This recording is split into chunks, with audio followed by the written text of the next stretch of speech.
Uma palavra tão linda, já quase esquecida, me fez recordar. Contendo 7 letrinhas e todas juntinhas se lê cativar. Cativar é amar, é também carregar um pouquinho da dor que alguém tem que levar. Cativou, disse alguém, laços fortes criou. Responsável tu és pelo que cativou. Num deserto tão só, entre homem te vem. Vou tentar cativar, viver perto de alguém. Vou tentar cativar, viver perto de alguém.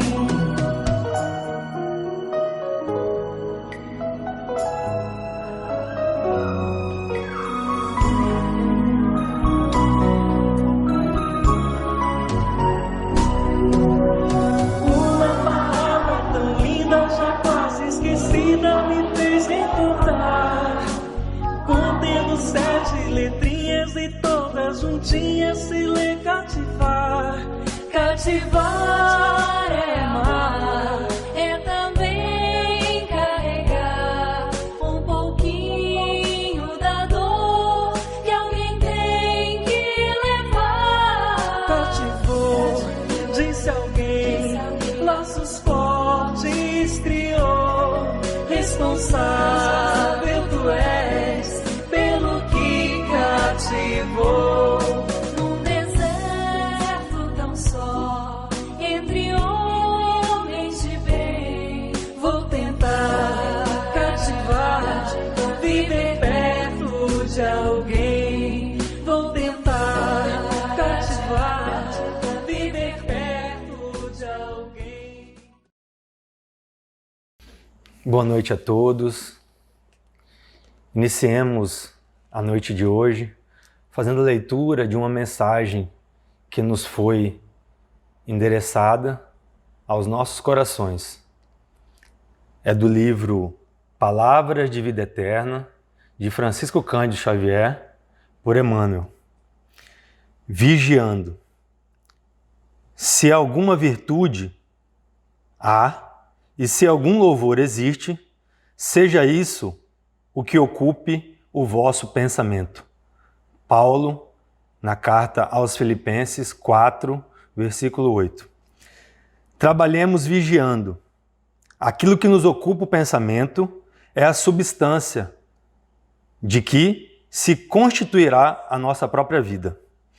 Retiremos dessa forma o coração de tudo o que não seja material de edificação do reino divino, em nós próprios.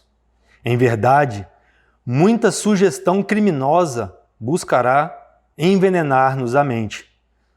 Muito lodo da estrada procurar-nos-á as mãos na jornada de cada dia, e muito detrito do mundo tentará imobilizar-nos os pés.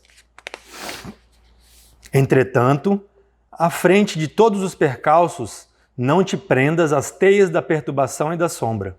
Em todas as situações e em todos os assuntos, guardemos a alma nos ângulos em que algo surja digno de louvor, fixando bem e procurando realizá-lo com todas as energias ao nosso alcance. Elevemos o nosso pensamento a Deus e a toda espiritualidade que nos assiste. Peçamos orientação dos planos superiores para que possamos conseguir entender a mensagem e a reflexão que nos foi preparada por eles para essa noite. Que possamos, ao final dessa palestra, sairmos com o coração fortalecidos e com a alma vibrando amor a caminho da luz. Que assim seja. Comecemos a reflexão dessa noite fazendo uma referência. Allan Kardec buscou uma infinidade de temas e assuntos para aqueles que tivessem olhos para ver e ouvidos para ouvir, indo direto ao ponto, sem rodeios, e mesmo aprofundando o máximo possível de cada tema, nunca foi prolixo ou complexo demais. Buscou conhecimentos que impactassem a todos aqueles que entravam em contato com a sua leitura. Os sonhos se trata também de um exemplo como esse. Num assunto que seria uma mera curiosidade, Kardec extraiu conhecimentos inimagináveis. Imagina a gente perguntando aos espíritos superiores sobre os sonhos. Certamente perguntaríamos o que significa sonhar com cachorro, com abelha, sonhar com cobra, com águas claras, com águas escuras e essas coisas mais.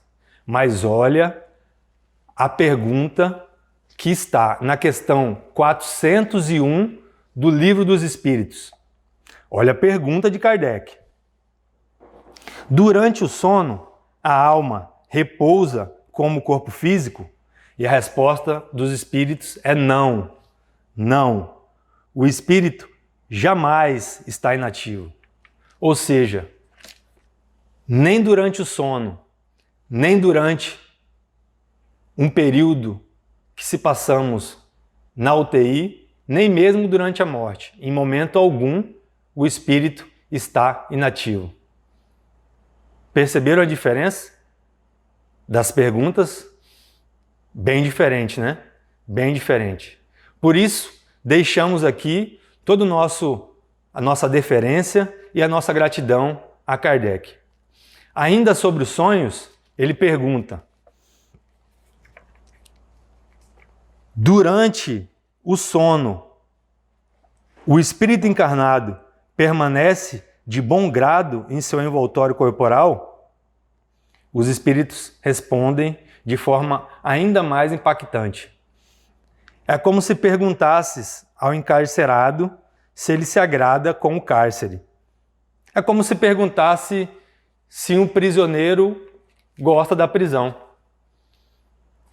Pelo contrário, o espírito aspira constantemente à liberdade.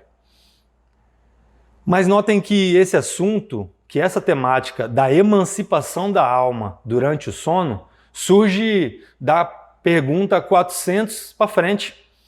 Antes disso, no Livro dos Espíritos, identificamos temas como a existência de Deus, a existência da alma, a pluralidade das existências e a multiplicidade dos mundos habitados. Portanto, essa nossa exposição de hoje trata-se apenas de um roteiro que lhe auxiliará em sua busca em relação ao tema da emancipação da alma durante o sono.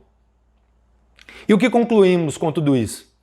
Somos espíritos, vivendo temporariamente num corpo físico, mas mesmo durante a encarnação, nem sempre estamos presos ao nosso corpo. Existem momentos em que nos é concedido uma certa liberdade condicional, uma liberdade temporal. O sono é apenas um momento de repouso do corpo físico. É durante o período do sono que nós teremos a reparação das nossas funções orgânicas, é onde teremos a reconstrução de algumas fibras musculares que foram destruídas durante algum exercício durante o dia e também para recuperarmos a energia gasta. Isso com o corpo físico. Com a alma, não tem nada disso não. E o que são os sonhos? Os sonhos é apenas a lembrança parcial daquilo que o espírito fez durante esse período que se emancipou do corpo. A ciência não pôde, sozinha, esclarecer as mais variadas manifestações que ocorrem durante o corpo, com o corpo durante o sono. Sem a doutrina espírita, sem conhecer as funções e composições do perispírito, realmente fica muito difícil entender o que são os sonhos. Nós possuímos um corpo semimaterial, um corpo fluídico, um corpo energético, chamado perispírito. É como se fosse um gás. Nós temos um botijão, nós sabemos que lá existe um gás, porque quando ligamos a válvula ele produz o fogo, mas quando abrimos os registros e deixando ele escapar pelo ambiente, nós não o vimos. Não o vimos porque as nossas vistas não têm essa capacidade e nem essas propriedades. Não conseguimos ver a energia elétrica, a energia magnética e tantas outras. Nossa vista é limitada. No sono, é como se passássemos um certo período temporário, como o espírito passa permanentemente após a desencarnação. Na morte existe a destruição do envoltório corporal e a alma abandona o corpo físico, libertando-se para o mundo espiritual.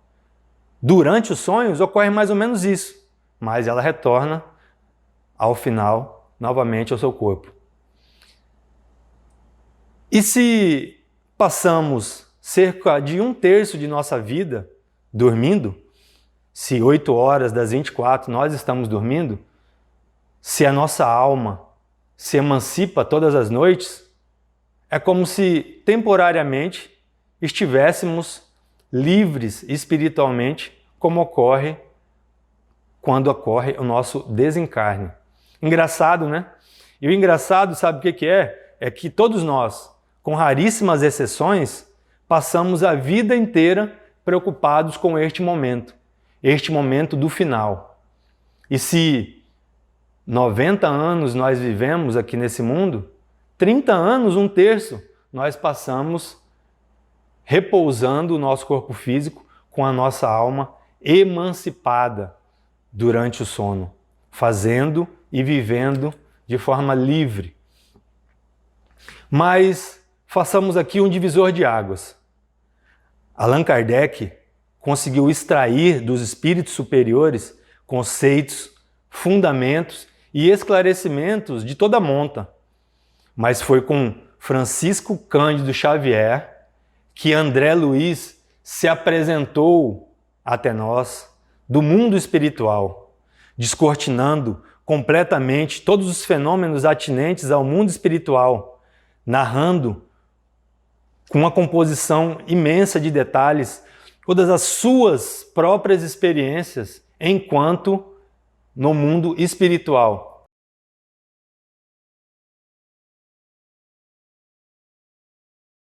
André Luiz foi para a doutrina espírita como a televisão foi para a literatura. Com André Luiz, nós pudemos ver, como se fosse um reality show mesmo, do mundo espiritual, daquilo que acontece do lado de lá. Mas então tá, nós falamos que os sonhos são a lembrança do que o espírito viveu enquanto emancipado do seu corpo. Mas então, o que os espíritos fazem quando estamos dormindo? Didaticamente, para facilitar o nosso entendimento, vamos dividir aqui em 3 exemplos. 3 estágios ou 3 tipos de sonhos.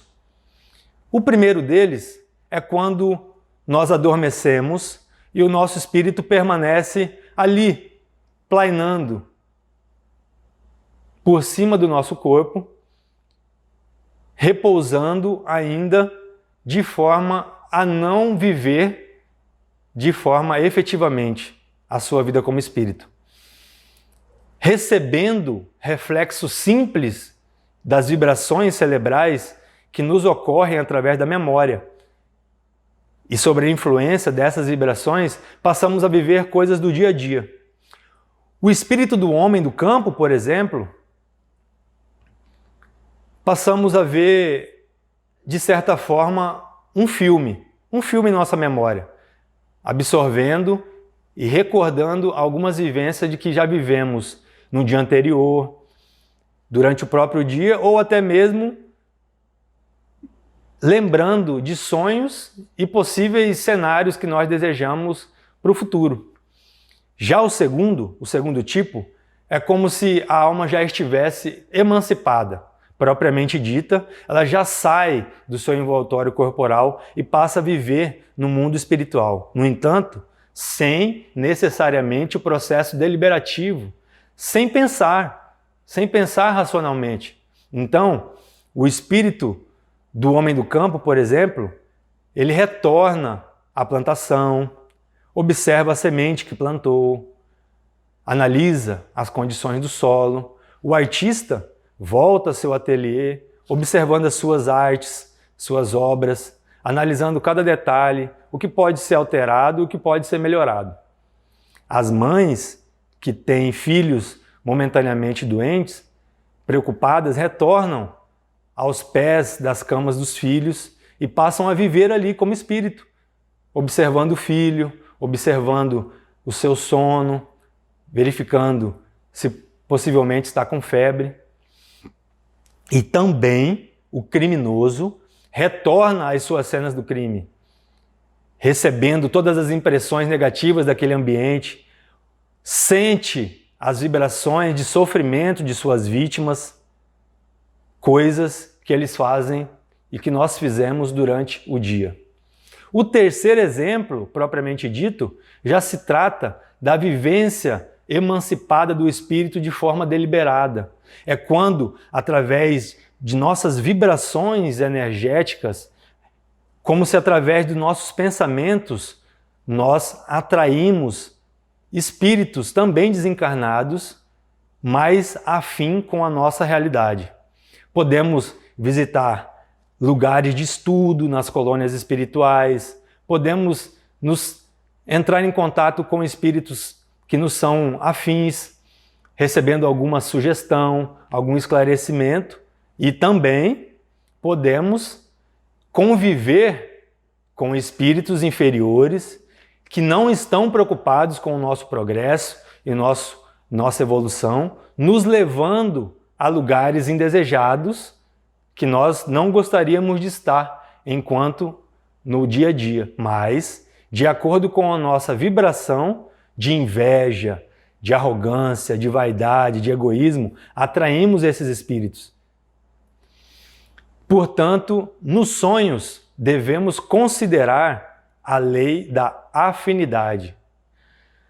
O nosso progresso espiritual, o nosso grau evolutivo, influenciará diretamente o que nós viveremos durante os nossos sonhos, emancipados do nosso corpo. Vejamos, em relação a esse exemplo de afinidade, uma passagem de um relato psicografado por Chico Xavier de Eurípides Barçanufo. Eurípides Barçanufo relata a Chico Xavier, na psicografia, que estava repousando ao estudar a doutrina espírita e caiu em sono profundo. Imediatamente se viu fora do corpo, observou o seu corpo sentado ali na poltrona e, como que sugado por uma força magnética, saiu do ambiente do seu quarto e viajou por um período num ambiente mais impreciso e aterrissou num lugar belíssimo, paisagens verdes, árvores, frutos, flores e um riacho.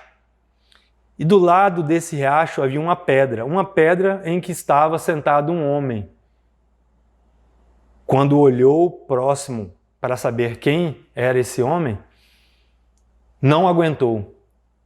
Caiu-se ajoelhado e em pranto e começou a chorar copiosamente.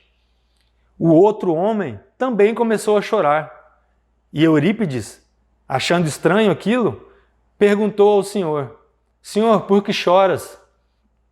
Quando ele perguntou, ele viu que se tratava do Cristo, de Jesus. Ali, em sua frente, também chorando. E Jesus respondeu.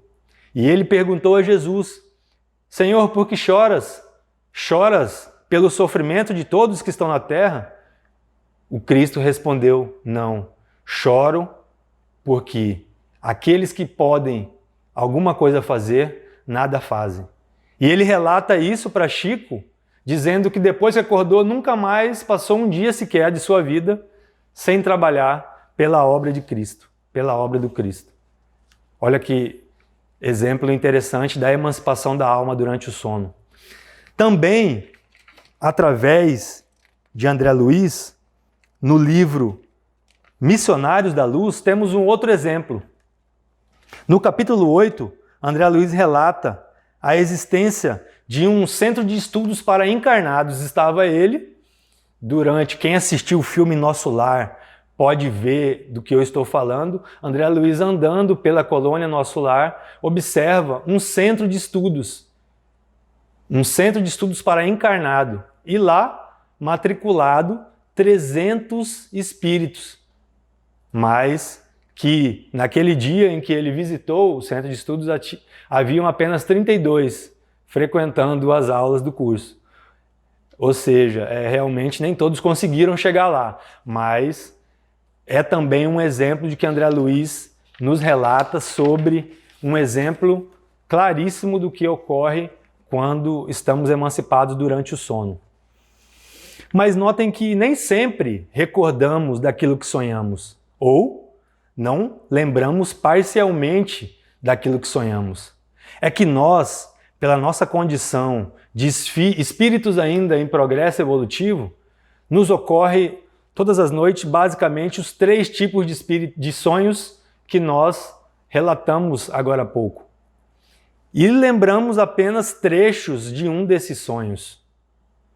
E aí, nossa memória mistura tudo, o nosso cérebro bagunça quando acordamos e torna-se os nossos sonhos estranhos. Mas um outro exemplo para mostrar para vocês sobre as recordações dos sonhos é também um exemplo que se passa através dos livros Os Mensageiros, também de André Luiz, que se passa também em Nosso Lar, que no capítulo 38 ele conta-nos uma história de uma vovozinha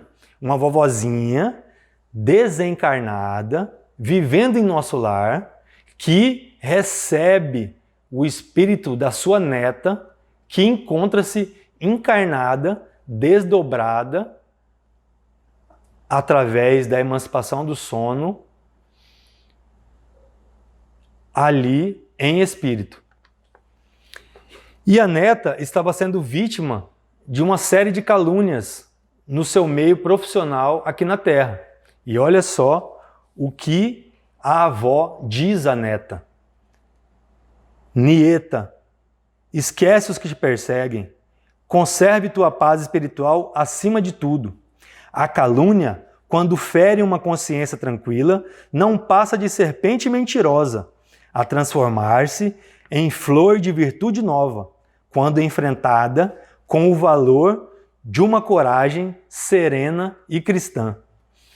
André Luiz nos conta nesse livro que estava junto com Vicente, um companheiro de estudos, e Vicente pergunta a um outro espírito mais evoluído, que seria o seu orientador, pergunta a ele: Senhor, essa jovem recordará de tudo que se passou aqui? E Anceto, o orientador, responde: lembrará somente das imagens simbólicas da víbora e da flor. Olha só que muito bom exemplo que a gente viu agora.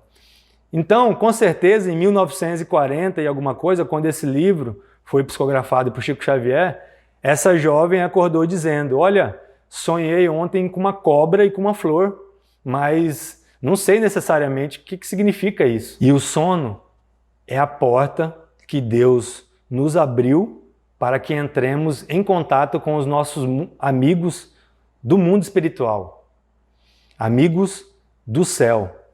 É como a noite de recreio após o dia de trabalho. É onde podemos nos encontrar com aqueles que nos são afins. Dorme-se, portanto, como se vive. A nossa vida, os reflexos da nossa vida durante o dia impactará diretamente a qualidade dos nossos sonhos. Com raras e especiais exceções, todos nós temos desperdiçado essas horas de sono. Os sonhos não têm sido de tão bom proveito assim.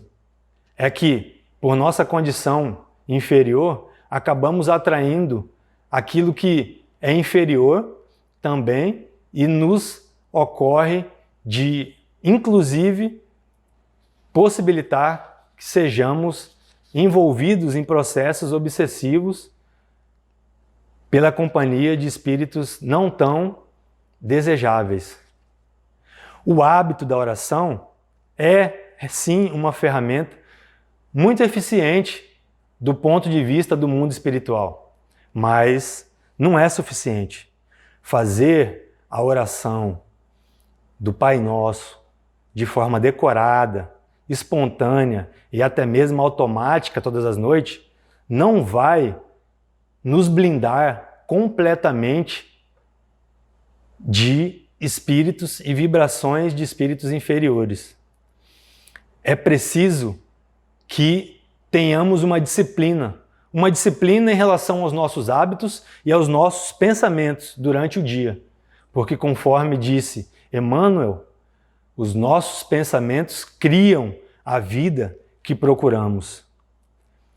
E no momento do sono, é sim um momento em que devemos nos interiorizar. O nosso sono precisa ser um sono tranquilo.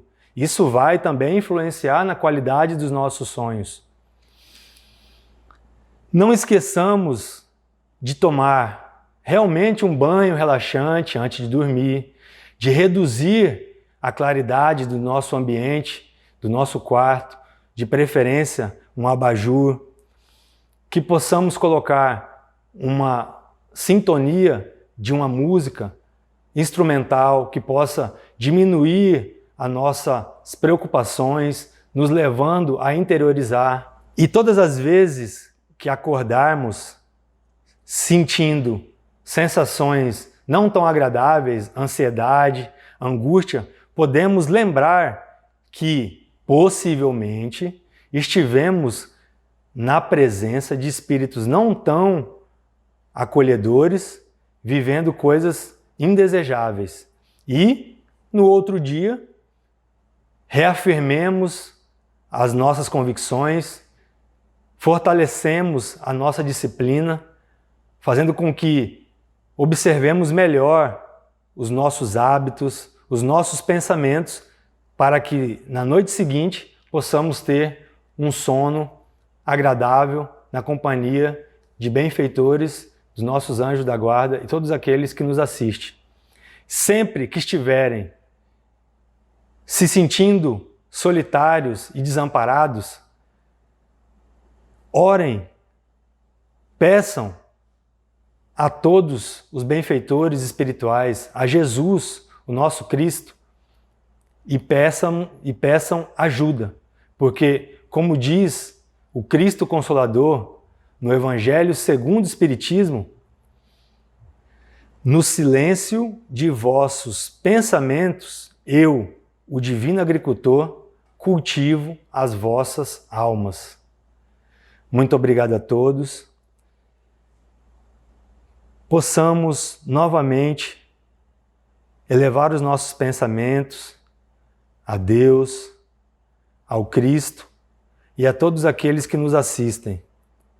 Que possamos, neste momento, refletir sobre esse ensinamento que nos foi trazido através da doutrina espírita, para que possamos melhorar e avançar o nosso progresso cada dia mais. Que neste momento possamos agradecer por tudo que temos, pela nossa vida, pelas nossas amizades, pela nossa família, e que possamos também lembrar daqueles que não se encontram numa condição tão boa quanto a nossa, que possamos interceder por aqueles que se encontram nos leitos dos hospitais, que possam receber as visitas dos espíritos superiores e todos aqueles que estejam ligados ao bem, trazendo um bálsamo de energias curativas e de paz para a vida de todos aqueles que necessitam. Nos retiremos em paz e que tenhamos todos uma ótima noite. Que assim seja.